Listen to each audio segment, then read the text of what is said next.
नमस्कार छात्रों। आज मैं आपको कक्षा 9वीं विषय हिंदी इस विषय हिंदी में निबंध लेखन में जो अगला जो प्रकार है उसका नाम है कल्पना प्रधान निबंध। और इस निबंध का नाम है यदि संगणक न होता। तो ये जो कल्पना प्रधान निबंध है उसका नाम जो है यदि संगणक न होता तो कैसे लिखना चाहिए। तो छात्रों ध्यान दीजिए, आज दुनिया संगणक के हाथ में है। आने वाला युग संगणक का युग होगा। संगणक मानव मस्तिष्क की एक अद्भुत खोज है। इसे चमत्कारों का खजाना कहा जाए तो अतिशयोक्ति न होगी। आज मनुष्य की जिज्ञासा ने विज्ञान और तकनीकी क्षेत्र में जो क्रांति की है उसके केंद्र में संगणक का महत्वपूर्ण योगदान है। आज हालत यह है कि संगणक मनुष्य का स्थानापन्न बन गया है। मनुष्य जटिल समस्याओं का हल खोजने के लिए संगणक का मुंह जोता दिखाई देता है। जो काम मनुष्य नहीं कर सकते वे सारे काम बिना त्रुटि संगणक कर रहा है। संगणक आज हमारे दैनिक जीवन की अनिवार्य आवश्यकता बन गया है।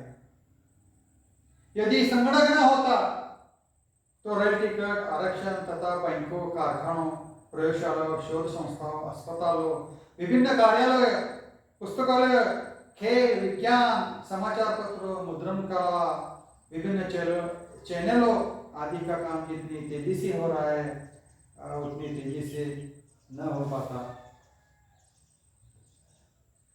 आज के जमाने में यह कल्पना बिल्कुल नहीं की जा सकती कि संगणक न हो, बल्कि संगणक में नित्य नवीन शोध हो रहे हैं और संगणक की नई नई पीढ़ियां आती जा रही है। अब वह दिन दूर नहीं जब संगणक वे सारे काम करने लगेगा जो मनुष्य कर रहा है। वैसे अधिकांश कार्य आज रोबोट ही कर रहा है।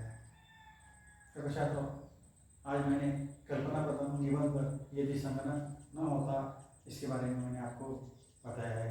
उसके बाद अगला जो प्रकार है वो उसका नाम है निबंध का प्रकार है उसका नाम है आत्मकथनात्मक निबंध। और निबंध का नाम है पुस्तक की आत्मकथा। तो छात्रों, ये निबंध कैसे लिखना चाहिए।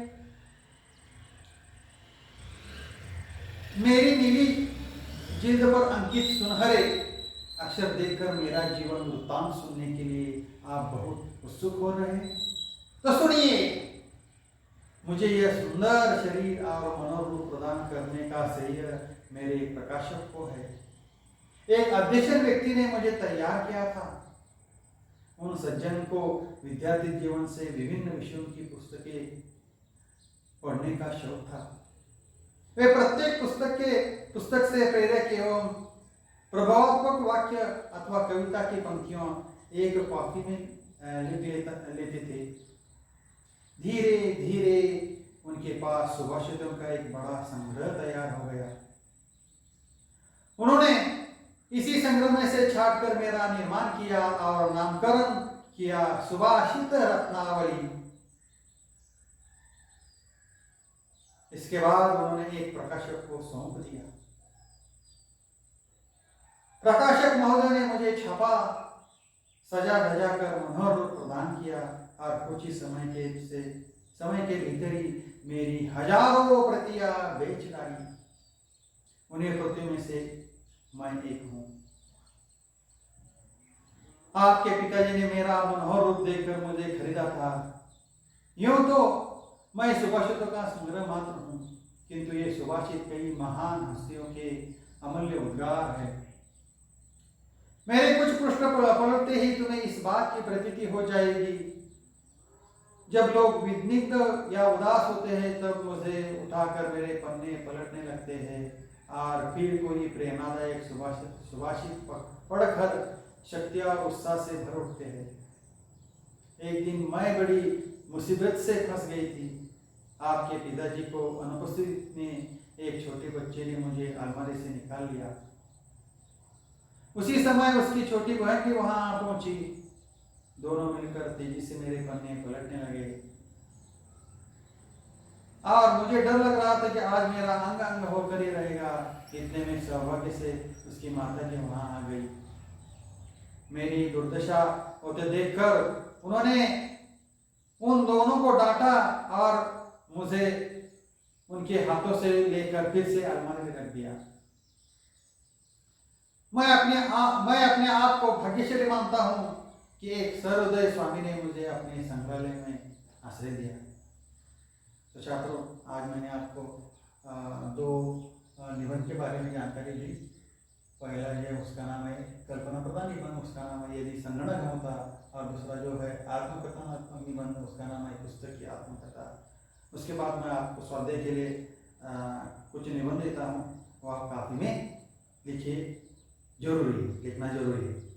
निबंध का नाम है किसान की आत्मकथा, और दूसरा निबंध का नाम है मनोरंजन के आधुनिक साधन। तो छात्रों, आपके पास समय बहुत है, ये दो निबंध आप काफी में लिखिए, या मैं ठहरता हूँ। धन्यवाद।